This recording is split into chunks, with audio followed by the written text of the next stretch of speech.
Kalau misalnya dalam pergaulan juga ada yang namanya etika. Dalam kantor juga ada yang namanya etika. Bahkan dalam bisnis pun ada yang namanya etika ya Mas ya. Tapi yang paling dasar adalah ketika kita marah tentang hidup kita, jangan buang mood kamu kepada siapapun. Simpan mood kita kepada diri kita. Karena kebanyakan Mas, orang yang menunjukkan moodnya, swing mood. Jadi kayak kalau dia mau marah ya dia marah gitu. Kalau dia lagi nggak enak, terus dia marah-marah sama orang gitu loh Mas. Nah itu etika yang paling dasar Mas. Kalau kita lagi sedih ya itu di kita aja. Jangan dilampiasin ke orang lain. Itu etika paling dasar. Meskipun kita lagi capek, kita lagi mau gimana gitu, kita nggak boleh berperilaku kasar kepada orang lain. Kita melampiaskan kesedihan kita ke orang lain. Kita melampiaskan ke orang kantor, ke orang rumah, ke pasangan, kemanapun.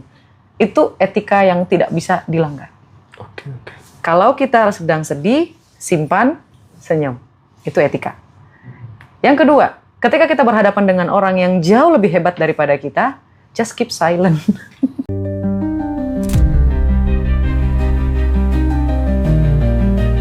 Enlightenment seorang Nabi Muhammad ini kaitannya ternyata sama kemanusiaan gitu. Nah, perjalanan cerita itu sampai di dunia dewasanya itu udah masuk pelajaran filsafat tuh, Ndra. Spektrum ateis itu beda dari mulai ateis yang paling santai sampai ateis yang paling radikal juga ada.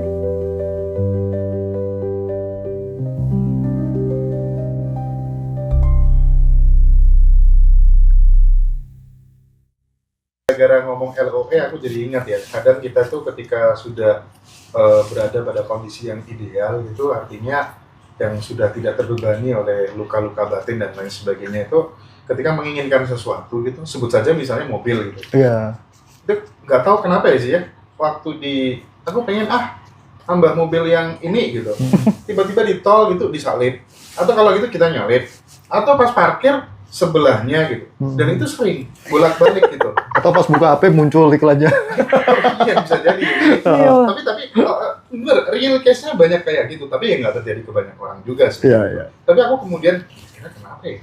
Mungkin Karma bisa jelas. Oke, itu adalah di nervous system kita Mas. Apa yang kita fokuskan dia akan tumbuh. Apa yang kita fokuskan dia akan tumbuh. Kita fokus ingin punya mobil itu, right? Iya. Dan ya. Dan otak kita secara sadar ya Mas ya, secara sadar akan mengetahui bahwa kita menyukai hal tersebut. Right. Dan dia akan mencari apapun yang kita sukai. Mencari celah itu secara Iya, jadi dia akan gitu mempertemukan kita dengan hal-hal yang kita sukai, hal yang sama dengan apa yang kita pikirkan. Misal kita suka sesuatu, kita ulang-ulang di dalam kepala kita, itu masuk ke dalam identitas lama yang ada di ABS, alam bawah sadar kita. Iya. Dan di alam bawah sadar kita itu ada namanya nervous system. Dan nervous system ini menyukai hal-hal yang serupa. Serupa. Secara otomatis, dia akan mencari hal yang serupa. Kayak tadi Mas ya, ini adalah teori mobil merah. Ada pertanyaan nih kalau kita pergi ke wawancara pekerjaan, berapa banyak mobil merah yang kamu lihat ketika kamu berjalan menuju kantor ini? Ada pertanyaan kayak gitu. Dan pasti dia akan blank Mas. Kenapa? Pertama, mungkin either dia sedang tidak fokus, tapi kalau dia fokus, pasti dia bilang, saya tidak melihat mobil merah, tapi saya fokus melihat mobil warna hitam. Nah, itu misalnya Mas, saya tidak melihat warna merah, tapi saya fokus melihat yang warna kuning. Oke. Itu artinya pikirannya sedang dalam kondisi dia fokus terhadap sekitarnya. Kayak gitu. Nah, teori mobil merah ini juga bisa disangkut pautkan dengan apa yang dikatakan oleh Mas Hendra tadi. Misalnya Mas, saya sangat suka Mercy dan BMW. Dan mobil yang selalu lewat di sekitar saya dan sahabat saya ketika lagi main, pasti mobil yang dua itu. Pasti, gak mungkin enggak. Nggak tahu kenapa, tiba-tiba aja ada logonya gitu, tiba-tiba ada lagi lewat lagi, samping kiri kanan, kayak. Tapi itu nggak akan terjadi kalau dirimu tinggal di Tuban. Nggak akan terjadi kalau dirimu tinggal di Tuban. Mohon maaf Mas, saya tidak suka daerah kayak gitu. Ya, makanya karena di sana jarang mobil Mercy dan BMW. Paling satu hari lewatnya.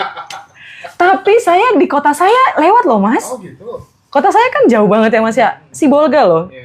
Ujung banget, deket Aceh, deket Padang, Medan, 12 jam dari Aceh, 12 jam dari Medan, 12 jam dari Padang.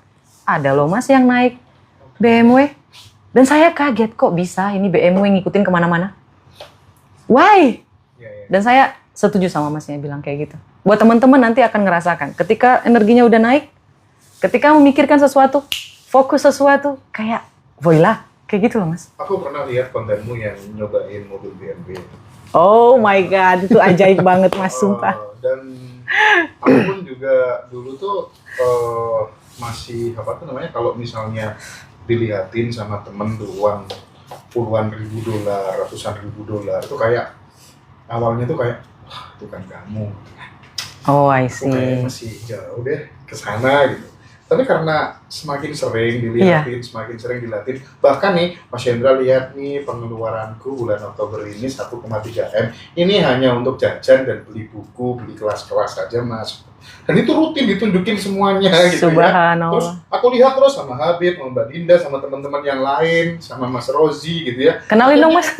Iya, akhirnya kan akrab ya Kak. Akhirnya akrab gitu.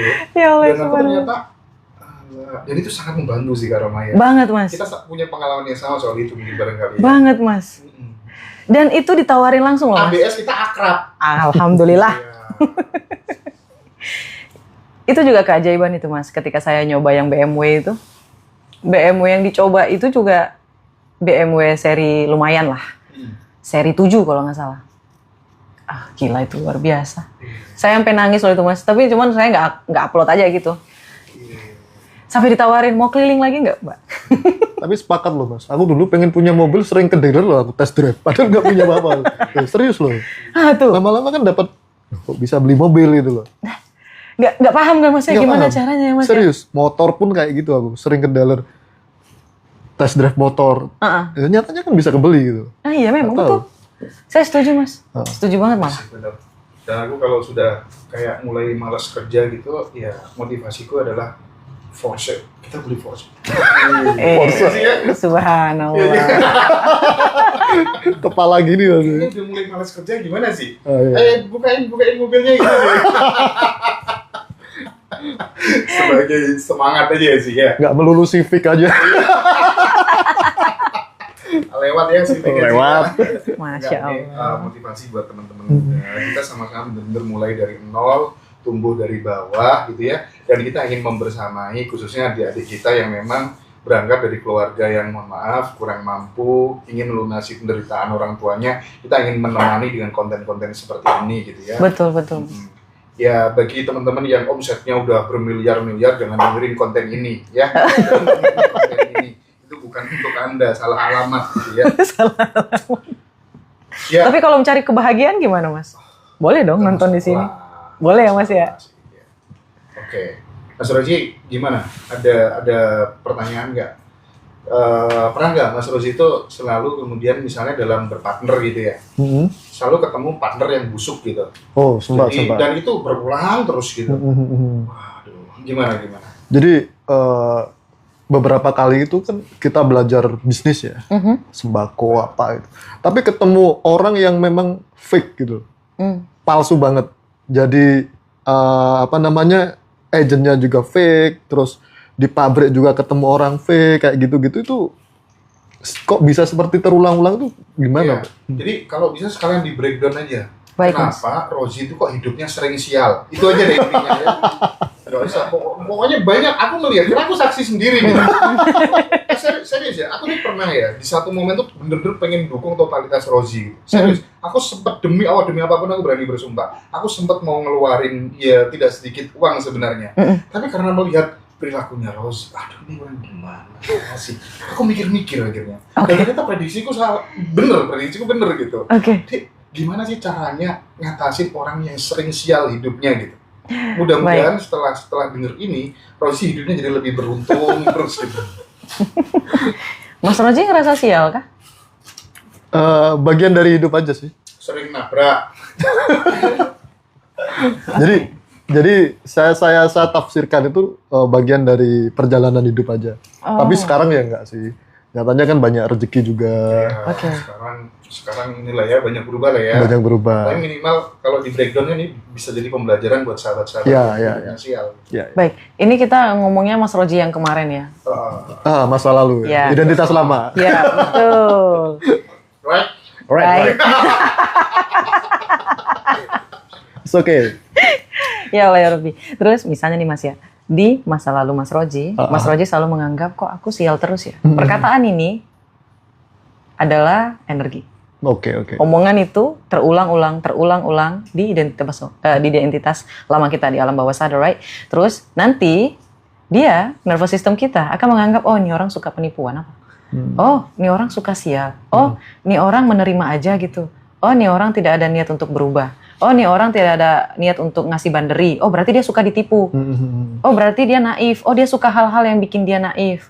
Oh dia suka nih selalu kesialan itu. Oh nggak apa-apa, ayo kita kasih lagi, kayak gitu. Itu yang pertama ya Mas. Yang kedua, Mas Rozi memang akan menjadi orang yang hebat. Itulah kenapa dipertemukan dengan orang-orang yang seperti itu dulu. Jadi mulai dikikis tuh sifat-sifat yang tidak penting untuk menjadi Rozi di masa depan. Di masa depan kayak gitu. Jadi dibuang sifat naifnya, tak. Dibuang lagi sifat-sifat yang tidak enakannya, tak, kayak gitu.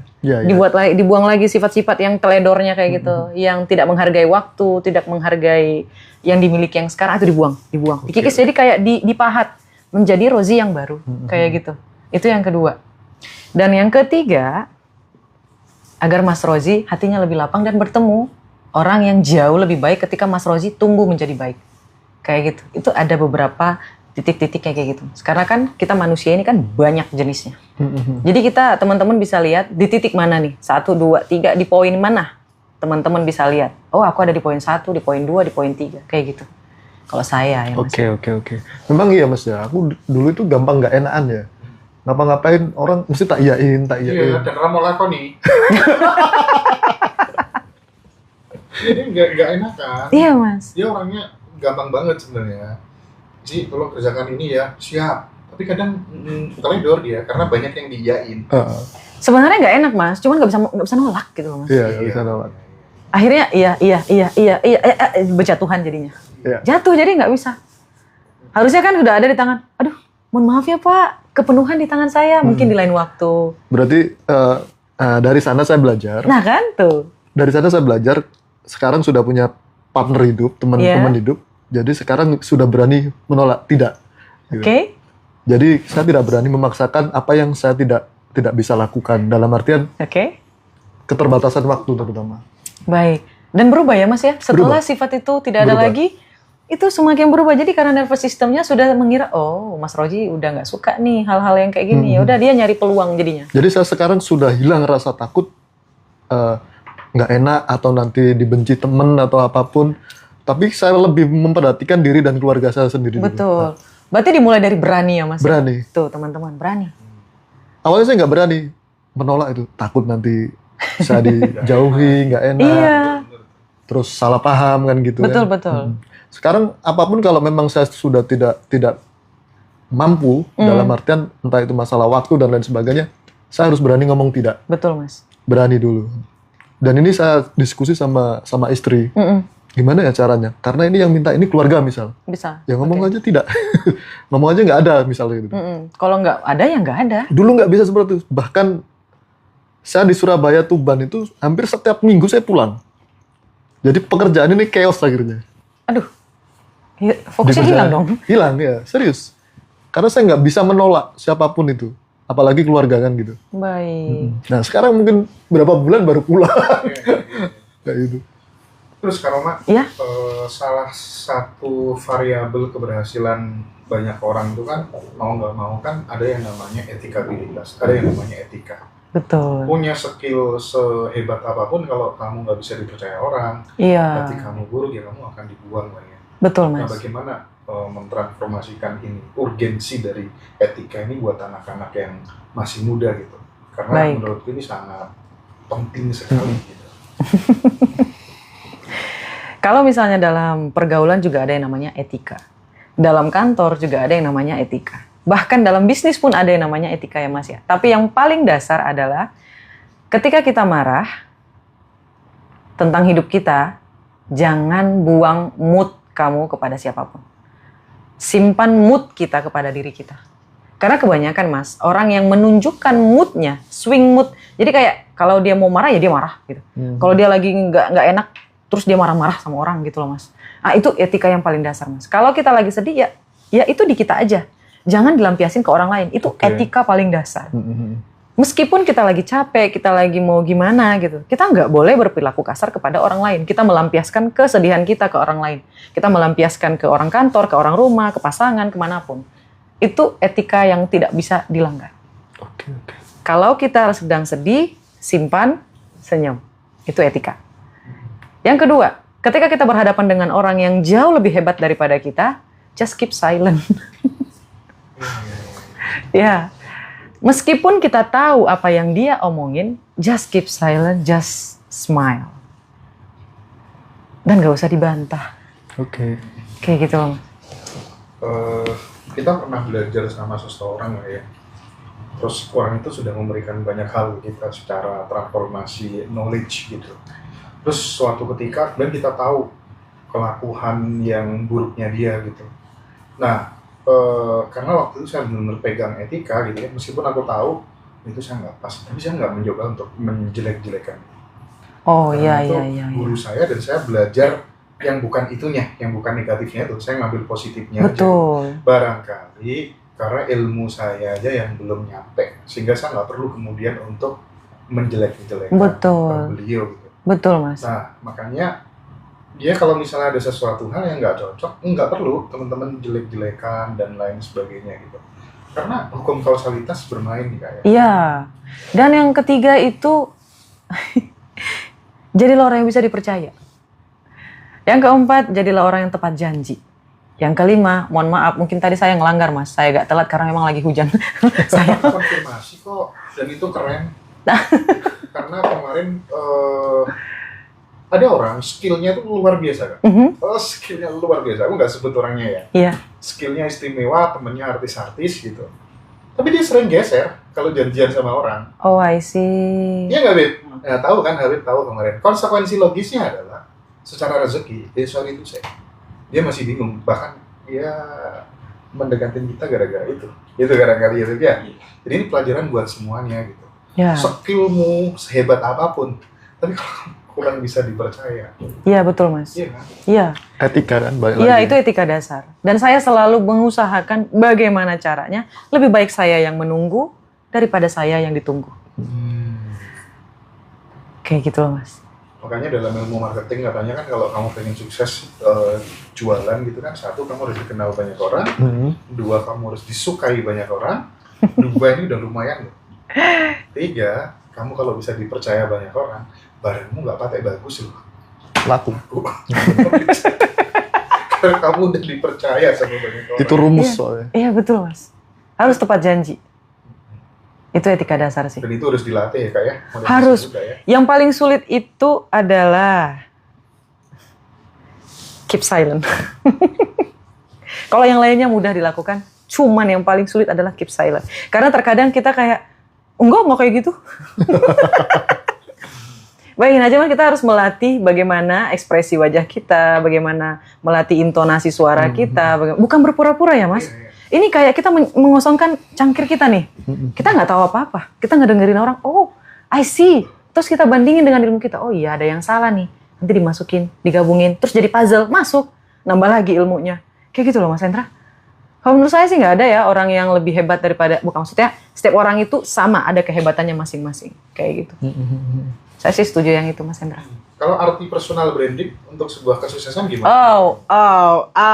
Itu kita ngomongin bisnis, Mas. I like it. Jadi, Tadi sudah kasih clue-clue ada bisnis yang mau masuk sini, Mas. oh iya, Masya Allah. Jadi, kalau menurut saya, kalau mau melakukan sesuatu, benerin etikanya biar bisa menjadi personal branding. Kayak gitu. Karena branding itu bisa menjual whatever you want, apapun yang kamu inginkan di dunia ini. McD itu branding. Personal brandingnya luar biasa, Mas. Dan misalnya Blackpink, itu kan branding, gitu loh, Mas. Mereka membrandingkan Blackpink, kayak gitu. Terus McDonald, KFC, dan ya yang lain-lain, misalnya kayak apa ya, yang Indonesia ya. Mohon maaf, tadi saya sebutnya orang luar terus ya. Saya jadi tidak cinta Indonesia. Oh, HMNS Humans. Ya, parfum Humans biar makin laris Humans-nya. Terus Silva, dari apa lagi? yang Indonesia punya yang parfum? Lumayan. Apa? Ya udahlah, kita bukan acara kuis. Wardah. Iya, Wardah. Saya suka Wardah, Mas. Itu orang Indonesia yang punya, orang Padang. Kita harus local pride. Oke, udah, makasih, Mas.